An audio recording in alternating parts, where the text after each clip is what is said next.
The image is primal. A group of hunters, smeared with ash, eyes burning with hunger, surrounding their prey in the frozen silence of the Ice Age. But what if I told you their biggest secret wasn't their weapons or their teamwork, but something darker, something hidden in bones, rituals, and even our DNA? Ancient hunters didn't just stalk mammoths, they carried secrets about survival, violence, and even us. Secrets we've conveniently forgotten or chosen to ignore. Chapter 1. Blood in the Hunt. Picture this: the freezing winds of the Ice Age cut across a barren steppe. A small band of hunters crouched low, their breaths forming white clouds in the air. They clutch spears hardened in fire, their bodies trembling, not from cold, but from anticipation. Ahead of them, a mammoth shifts its massive weight, unaware of the danger closing in. This wasn't sport. This was survival, and survival was always painted in blood. For our Paleolithic ancestors, the hunt was everything. It wasn't just a way to get food, it was the thin line between life and death for the entire tribe. A successful hunt meant meat, fat, hides, and bones that could be carved into tools. A failed hunt meant starvation. And unlike today's hunters, who often stalk deer with rifles, ancient hunters faced colossal beasts with only stone, wood, and teamwork. The hunt itself was brutal and often terrifying. Spears had to be thrown from dangerously close range. Hunters risked being gored by bison, trampled by mammoths, or mauled by cave lions. Injuries were common, and many didn't return. Imagine charging an animal 10 times your size, knowing that if you faltered, you weren't just risking your life, you were risking the lives of your entire family waiting back at camp. But here's the darker side.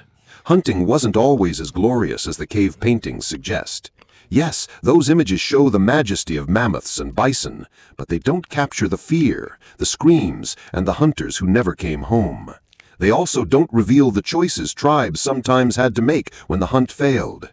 Choices far more disturbing than anything we like to imagine. The truth is, the hunt was more than blood on the grass. It was a crucible where humans learned to kill, to take, to dominate. And it left behind more than bones. It left behind secrets. Some were carved into skulls, others whispered through rituals, and some buried deep in our DNA. The weapons of ancient hunters weren't elegant masterpieces. They were crude, deadly necessities. Spears tipped with flint, stone blades chipped until razor-sharp, wooden shafts hardened in fire. Every weapon was a gamble, strong enough to pierce hide, yet fragile enough to shatter against bone. But tools alone weren't enough. The true weapon of Paleolithic hunters was strategy. Hunts demanded patience, coordination, and ruthless precision. Some groups drove herds of animals over cliffs, creating scenes of mass slaughter where dozens of carcasses lay broken on the rocks below. Others lit controlled fires to corral prey, forcing them into narrow killing zones. This wasn't noble combat between man and beast. It was planned destruction, efficient and merciless. But efficiency came at a price. These strategies often left trails of death that extended beyond the prey. A misjudged fire could rage out of control, burning land and resources. A stampede gone wrong could crush hunters under the very animals they sought to kill. And when the tribe failed, the consequences were devastating. A single failed season could wipe out dozens of lives. The hidden cost of the hunt wasn't just physical danger, it was psychological. To kill meant survival, but it also meant crossing a line. Imagine standing over a dying mammoth, hearing its bellows echo across the ice. Imagine driving a spear into a struggling reindeer while it fought for life. Killing wasn't just an act of survival, it was a lesson in blood, one that shaped the instincts of humanity for generations. And here's the unsettling part. Those instincts didn't vanish when the mammoths disappeared. They're still inside us. Our fascination with violence, our drive for competition, even the way we rally in groups, all of it is rooted in the bloody reality of the hunt. The hunt gave us food, fire, and survival, but it also planted the first seeds of something darker, a relationship with killing that would eventually turn inward. For every triumphant hunt carved into cave walls, there were dozens that ended in disaster. Prehistoric animals weren't passive victims. They were dangerous, intelligent, and armed with natural weapons that made even the bravest hunters hesitate. Take the woolly rhinoceros, a beast with horns sharp enough to gore through bone. Archaeologists have found skeletons of early humans with shattered ribs, crushed skulls, and puncture wounds that perfectly match rhino attacks. Were the aurochs, the massive wild cattle that once thundered across Europe. They could weigh over a ton, and a single angered bull could wipe out an entire hunting party in minutes. And even the mighty mammoth, so often depicted as prey, could turn into a nightmare. One charge from its tusks was enough to toss a human like a rag doll. Imagine standing beneath a creature twice the size of an elephant, knowing your only defense was a sharpened stick. One mistake meant instant death. And predators weren't just on the menu. Sometimes they were the ones doing the hunting. Cave lions, saber-toothed cats, and packs of hyenas often turned the tables, stalking the very humans who thought they were in control. Campsites show clear signs of sudden attacks, scattered tools, blood-soaked soil, and bones gnawed, not by humans, but by predators who saw us as food. This was the hidden truth of the hunt. The line between hunter and prey was razor thin. Every time humans stalked an animal, they risked becoming prey themselves. And when the hunters fell, their loss was felt far beyond the battlefield. A single skilled hunter dead meant fewer chances of survival for the tribe.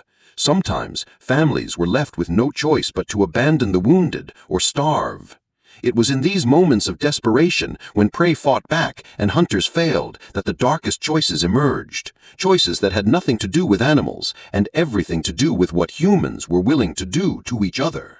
When most of us picture prehistoric hunters, we imagine them feasting on roasted mammoth or sharing bison meat around a fire.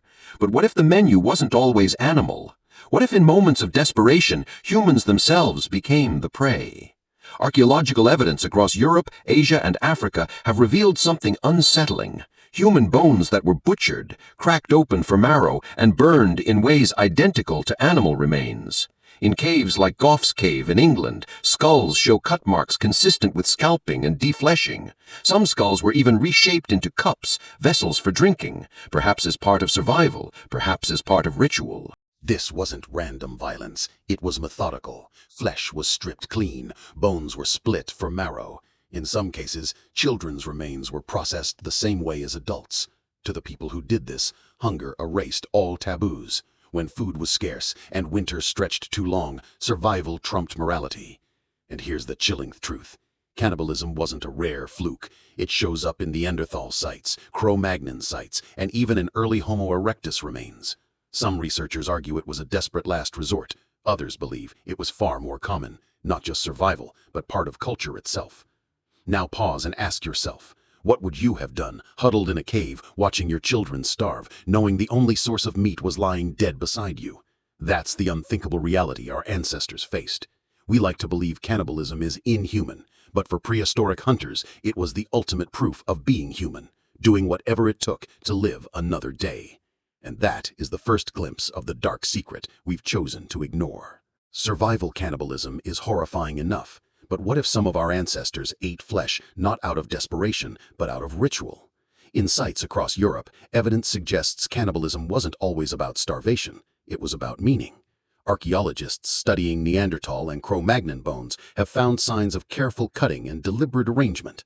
Bones stacked, skulls displayed, remains burned in ceremonial fires. These weren't chaotic acts of hunger, they were rituals.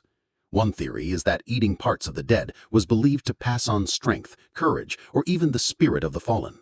Consuming your enemy's flesh could mean taking their power. Consuming a family member might mean keeping them close, forever part of the tribe. It sounds monstrous to us now, but for them, it may have been a sacred duty. And this isn't just speculation.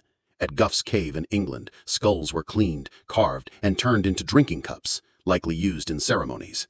In El Cedrón Cave in Spain, Neanderthal remains show not just butchering marks, but evidence of selective processing, almost as if certain bones carried symbolic value.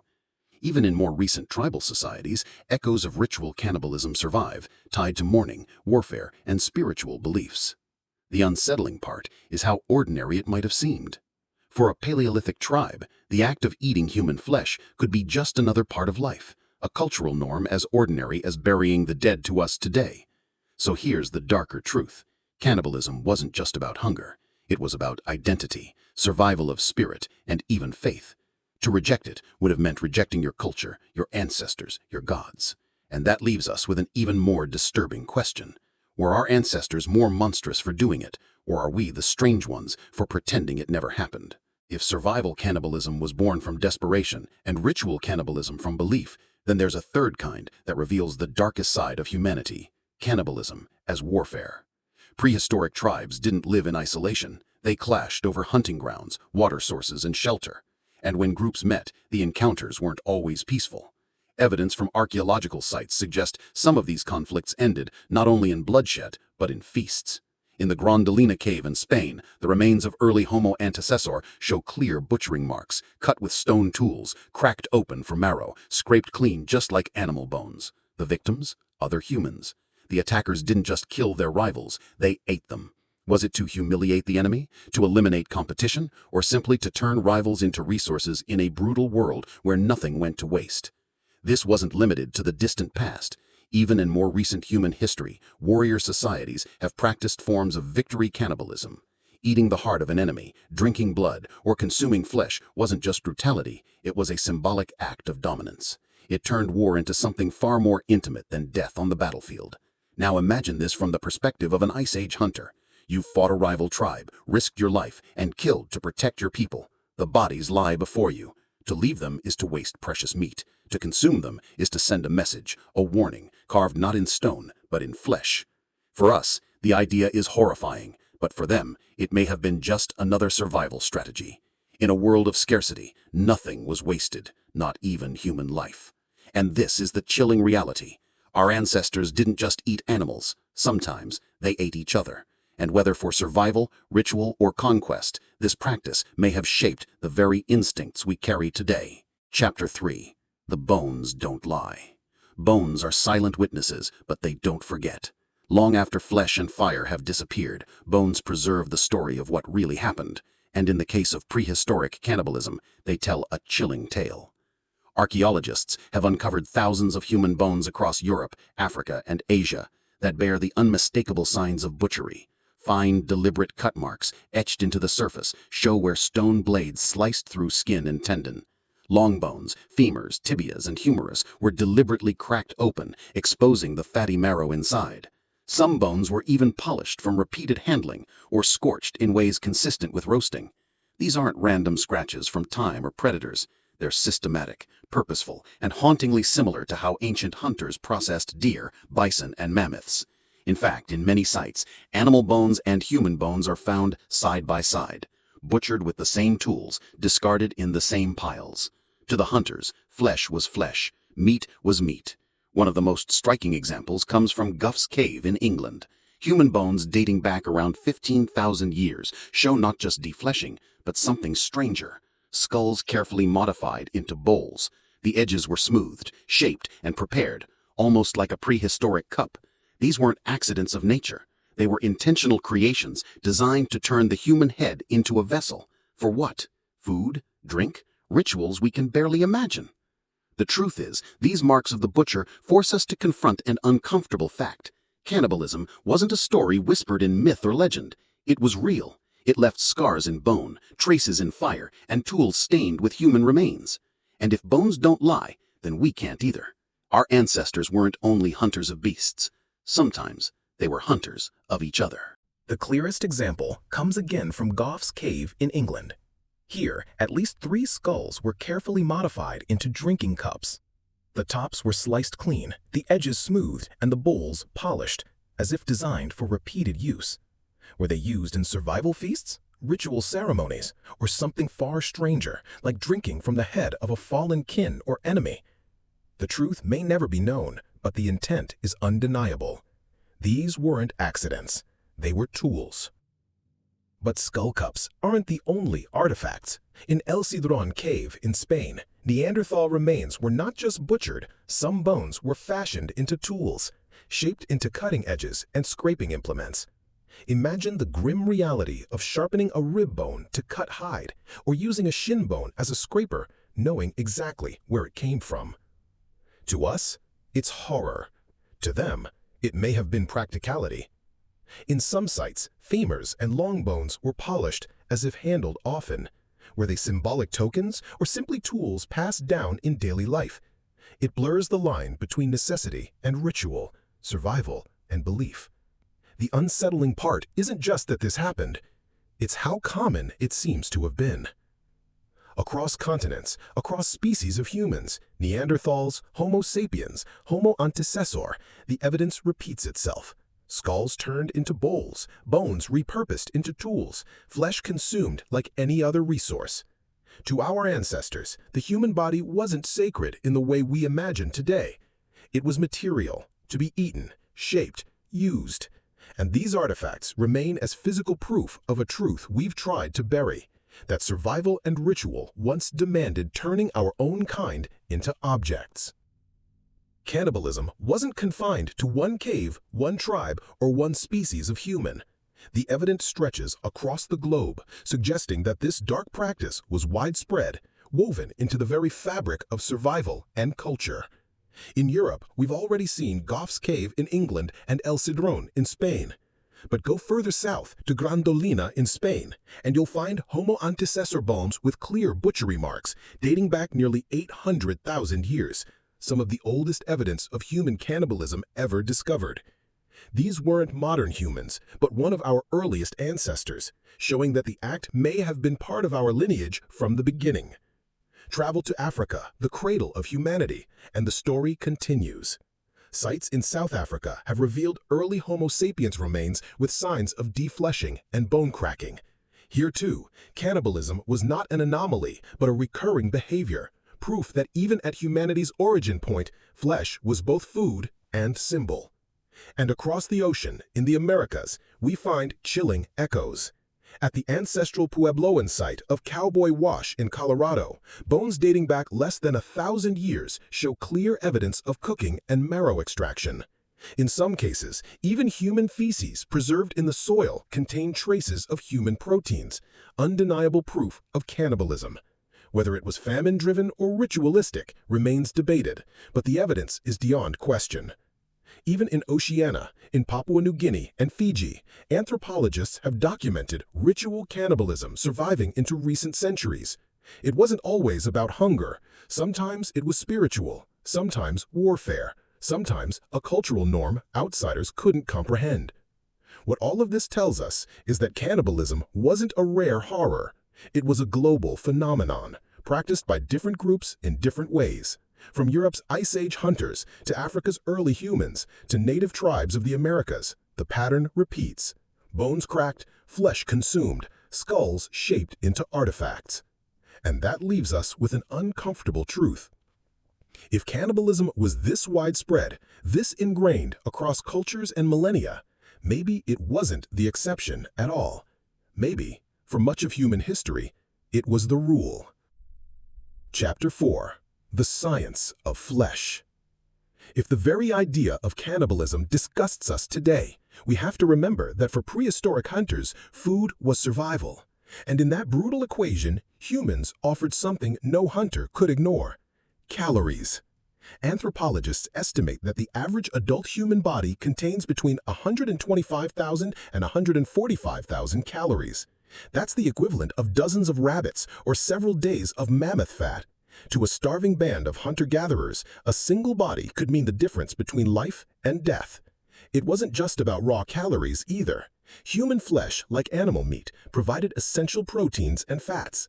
The marrow inside bones, the brain tissue, and the fatty organs were calorie-rich, prized resources in a time when every bite mattered. When you spent days tracking prey only to return empty-handed, the sudden availability of human meat, whether from the dead or from conflict, was not a moral dilemma. It was a logical solution. And archaeological evidence backs this up. Butchering marks on bones show careful, systematic removal of meat, the same way hunters process deer or bison. This wasn't haphazard. It was skilled work, stripping muscles, cracking joints, harvesting marrow, and even cooking flesh over fire.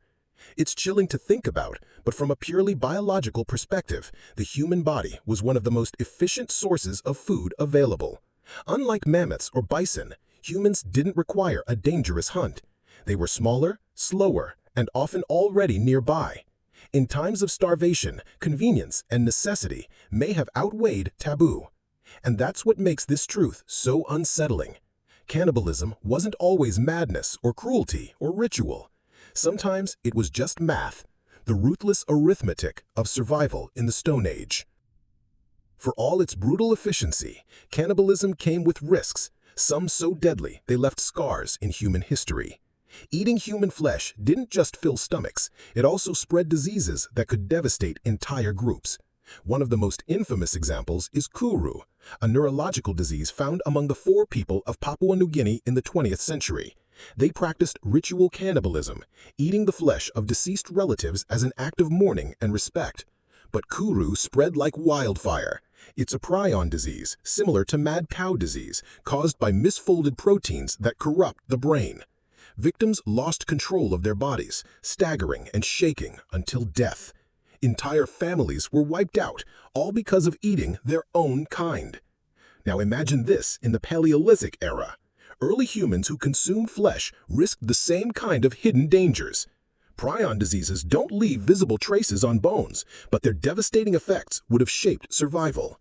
Some scientists even suggest that humanity's genetic resistance to prion diseases found in certain populations today may have evolved because our ancestors practiced cannibalism. In other words, our DNA still carries the fingerprints of this ancient habit. And it wasn't just prions. Cannibalism could spread parasites, bacteria, and blood-borne pathogens far more efficiently than eating animal meat. Cooking helped reduce some risks, but not all.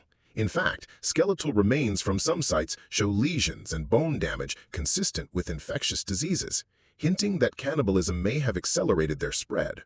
So while cannibalism could save a starving band in the short term, it may also have carried a deadly cost in the long run. In a way, it's a paradox. The act that once kept humans alive may also have killed them, shaping the course of our evolution. We like to believe that cannibalism belongs to the distant past, a Stone Age horror story buried in caves. But the truth is far more unsettling. The urge, the fascination, even the instinct for cannibalism still lingers in us today. Psychologists call it the forbidden attraction. Across cultures, stories of cannibalism provoke both disgust and fascination. Why? Because deep in our evolutionary wiring, the act of consuming another human was once part of survival. That legacy hasn't disappeared, it lurks in the shadows of our brain. Modern history proves this. During shipwrecks, famines, and wars, humans under extreme duress have turned on each other, repeating the same desperate choices as our ancestors. From the Donner Party in 19th century America to the survivors of the Andes plane crash in 1972, the pattern is the same. When starvation sets in, moral codes collapse, and the primal calculus of calories takes over. Even more disturbing, anthropologists suggest that some of our instinctive reactions, like our fascination with gore in horror films or the taboo thrill of cannibal myths, may be echoes of this ancient behavior. Our brains are wired to be horrified, but also unable to look away. It's as if part of us remembers even if we deny it. And then there's genetics. As mentioned earlier, certain human populations carry mutations that protect against prion diseases, the kind spread through cannibalism. That means, at some point in history, enough of our ancestors engaged in flesh-eating that natural selection stepped in. In other words, our very DNA is proof that the dark secret wasn't a rare deviation. It was common enough to shape who we are.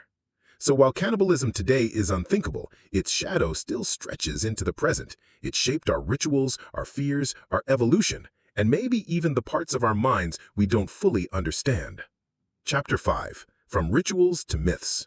By the time humanity began forming tribes and early societies, cannibalism was no longer just about survival. It became something far stranger, a ritual, a performance, even a form of belief. In many prehistoric sites, bones show signs of butchery that don't match starvation events. Instead, they point to ceremonial feasts, gatherings where human flesh was eaten not because food was scarce, but because the act itself carried meaning. For some, consuming the dead may have been seen as a way to absorb their strength, spirit, or memory. A fallen warrior's courage, a shaman's wisdom, or even an enemy's power could be taken by eating their body.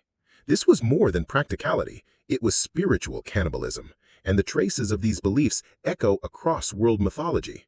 From early hunter-gatherer rites to later tribal customs, the idea of gaining power through flesh persisted. Even in more recent centuries, some tribes in Africa and Oceania practiced ritual cannibalism for precisely these reasons, not hunger, but symbolism. Archaeologists studying European caves have found evidence that certain bones were separated, polished, or arranged in patterns. These weren't random leftovers, they were deliberate displays, suggesting that flesh-eating was linked to ritual performance, a communal act witnessed, remembered, even celebrated. It forces us to ask an unsettling question. What if, to our ancestors, cannibalism wasn't horrifying at all? What if it was sacred, a bridge between the living and the dead, a way of carrying the tribe's spirit forward? For us, the act is monstrous, but for them, it may have been holy. As human societies grew, the practice of ritual cannibalism began to fade, but the stories never left. Instead, they transformed into myths, legends, and warnings that still echo in our culture today. Across the world, gods and monsters tied to flesh-eating appear again and again. In Greek mythology, Cronus devoured his own children to keep power. In some Native American traditions, the terrifying Wendigo was said to be a spirit of endless hunger, turning people into cannibals who could never be satisfied. In Hindu mythology, the fierce goddess Kali was depicted with a garland of skulls, her rituals sometimes associated with blood and flesh. Why do these myths repeat across civilizations that never met?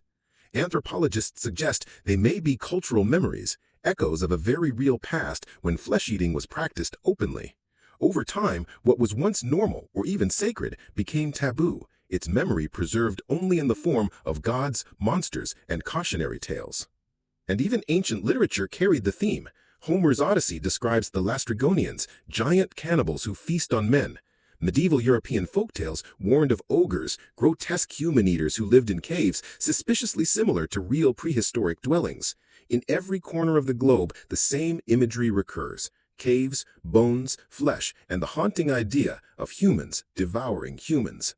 This persistence suggests that cannibalism wasn't just an isolated behavior, it was a foundational part of human experience, so traumatic and so universal that it became encoded into our stories. The myths weren't exaggerations, they were reflections of what our ancestors really did. And here's the twist. Even when cultures condemned cannibalism, they couldn't stop talking about it. They turned it into legend because deep down, it was part of their identity.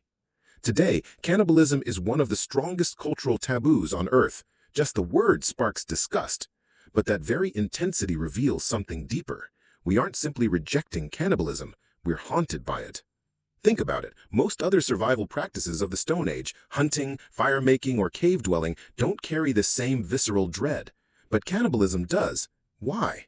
Because it's not just about food. It's about identity, morality, and the fear of becoming less than human.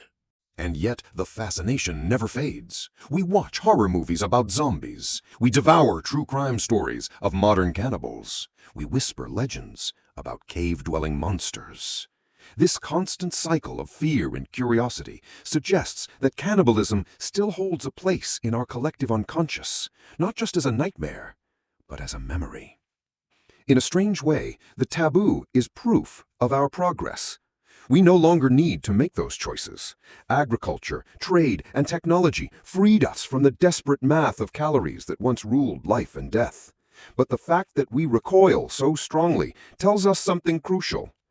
We're not as far from our ancestors as we'd like to believe. The dark secret of ancient hunters is not just buried in bones. It's in our myths, our DNA, and our deepest fears. And no matter how much we deny it, it still shapes the story of what it means to be human. So, what do we make of it? Cannibalism wasn't just a nightmare of the Stone Age. It was survival, ritual, myth, and evolution. Our ancestors turned to flesh when there was nothing else to eat. They made ceremonies out of it. They wove it into their gods and monsters. And even though we've buried it under layers of taboo, the truth is that it shaped us, our genetics, our stories, even the way we think about life and death. The horrifying reality is this: without cannibalism, humanity as we know it might not even exist. It's uncomfortable, it's repulsive, but it's also undeniable. And maybe that's why we can't look away.